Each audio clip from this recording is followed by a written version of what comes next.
नमस्कार दोस्तों। दोस्तों आज खुलकर चर्चा होगी ईपीएस 95 के ऊपर।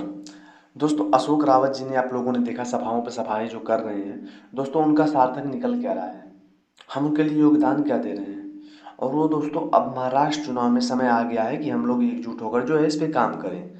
अगर दोस्तों महाराष्ट्र चुनाव में हमने सरकार को आईना नहीं दिखाया तो आने वाला टाइम दोस्तों बहुत विलम्ब होने वाला है हम लोगों के लिए, क्योंकि ये लड़ाई मास से नहीं लड़ रहे हैं।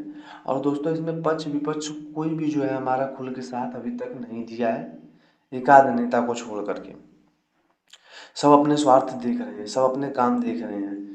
अगर कोई आ भी जाता है तो भीड़ में आ जाता है, उसके बाद दोस्तों हम लोगों का काम, उसके बाद जब बात होती है ना, तो अशोक रावत जी ने सही कहा,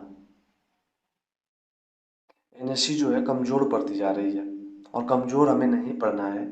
आप लोगों का साथ चाहिए, जो हमारे भाई ऐसे हैं जो ईपीएस 95 के तहत नहीं भी आते हैं, उन लोगों का भी सहयोग चाहिए कि आप लोग खुलकर जो है सहयोग करिए इन बुजुर्गों का। आपके एक सहयोग से, मालूम है, एक सहयोग से दोस्तों इन लोगों के जीवन सुधरने वाला है। ये लोग दर दर की ठोकरें खा रहे हैं, क्यों खा रहे हैं, किसके लिए खा रहे हैं। इसमें से कुछ ऐसे लोग रहते हैं जो एक सभा में होते हैं, दूसरी सभा में नहीं होते हैं। अब सोचिए उन लोगों के ऊपर क्या गुजरती होगी। वो लोग क्या 2 महीने के लिए, 3 महीने के लिए पेंशन के लिए लड़ाई लड़ रहे हैं? नहीं दोस्तों, इसमें सोचने वाली बात है कि आने वाली जो पीढ़ी है उसको भी अच्छे से इसके अंतर्गत देखा जाए। जो हमारे भाई भी ज्वाइनिंग कर रहे हैं, जो उसमें पैसा डाल रहे हैं, वो लोग भी आगे का भविष्य नहीं देख रहे हैं कि आने वाले टाइम में क्या पैसा हमको मिलेगा। वो भी तो सोचना जरूरी है ना।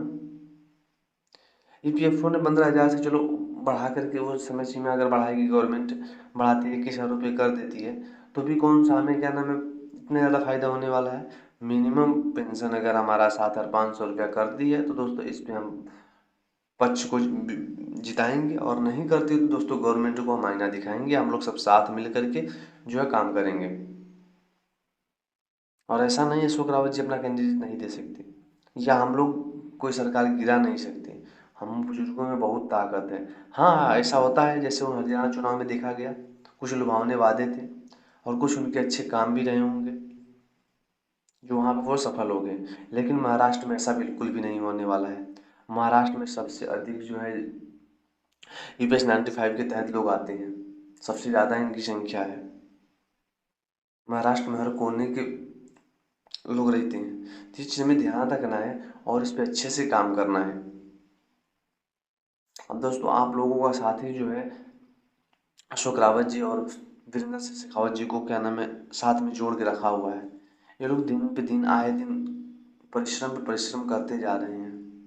ठीक है, गवर्नमेंट नहीं सुन रही है, आने वाले टाइम में सुनाएंगे, उसको आईना दिखाएंगे। लेकिन दोस्तों इस पे घबराना बिल्कुल नहीं है कि ईपीएस 95 के तहत अगर हमारा पैसा भी नहीं बढ़ा, आने वाले टाइम को हम वेस्ट कर सकते हैं। क्या लड़ाई हमने एक दिन की सोच के लड़ी थी? आज सीधे सीधे 10 साल से ऊपर हो रहे हैं। सोचने वाली बात है।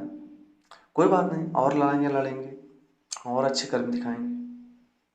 सरकार को भी मनमानी कर लेने दीजिए, अभी उसकी टाइम, उसका टाइम है, वो अपना कर रही है। हमारा टाइम भी आएगा। अभी महाराष्ट्र चुनाव है, यूपी चुनाव है, और बहुत सारे चुनाव होने वाले हैं। क्या चुनाव बंद होंगे? लेकिन यही है, हम लोग गठित नहीं हो पाते हैं और जिसका फायदा सरकार उठाती है।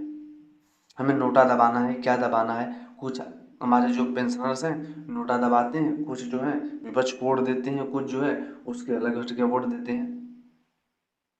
ईपीएस 95 के तहत तो सरकार को कोई भी वोट अब नहीं करेगा, ये बात तो पक्का हो गई है।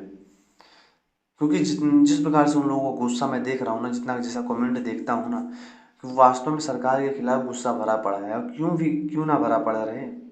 गवर्नमेंट सत्ता में है, वही तो हमारा काम कर सकती है, और इतना बड़ा तो हमारा काम भी नहीं है। आए दिन नई नई योजनाएं चल रही हैं, लाडली बहन योजना, तो फिर पीएम विश्वकर्मा योजना, और बहुत सारी योजनाओं के नाम लेते लेते थक जाएंगे। उन सब के लिए पैसा है और हमारे बुजुर्गों के लिए पैसा नहीं है। युवा शक्ति, युवा शक्ति, युवा शक्ति करते चल रहे हैं। अरे हमारे बुजुर्ग मजबूत होंगे ना तो युवा ऑटोमेटिक मजबूत होंगे। जब हमारे बुजुर्ग ही कमजोर होंगे तो युवा तो बिगड़ेंगे ही। युवाओं को रोजगार देंगे, ये करेंगे, वो करेंगे, ठीक है, अच्छी बात है, दीजिए रोजगार, लेकिन हमारा हक भी तो हमें दीजिए। जो लोग दिन पे दिन मीटिंग करते हैं, यहाँ जाते हैं, वहाँ जाते हैं, दर दर भटकते हैं, राज्य राज्य भटक रहे हैं, क्यों भटक रहे हैं, किसके लिए भटक रहे हैं? अगर गवर्नमेंट इनको सही से पैसा देती, क्या इनका कर्म यही है? ये लोग जितनी मेहनत कर रहे हैं ना, उसके बाल के बराबर भी जो है सरकार इनका देख रेख नहीं कर रही है।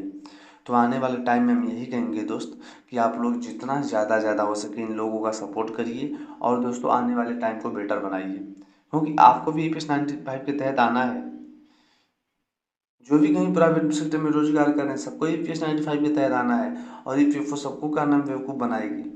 और फिर यही है, आज हमारे ये लोग लड़ाई लड़ रहे हैं, ये लोग नहीं होंगे, कल तुम लड़ोगे, फिर तुम्हारे साथ कौन होगा? तुम्हारे साथ होगा कौन?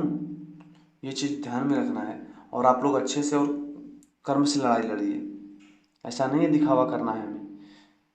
महाराष्ट्र का चुनाव है, अभी CBT की मीटिंग का कोई पता नहीं चल रहा है। CBT का मीटिंग ऐसा कहा जा रहा है कि चुनाव के दिन होगा या चुनाव के बाद होगा।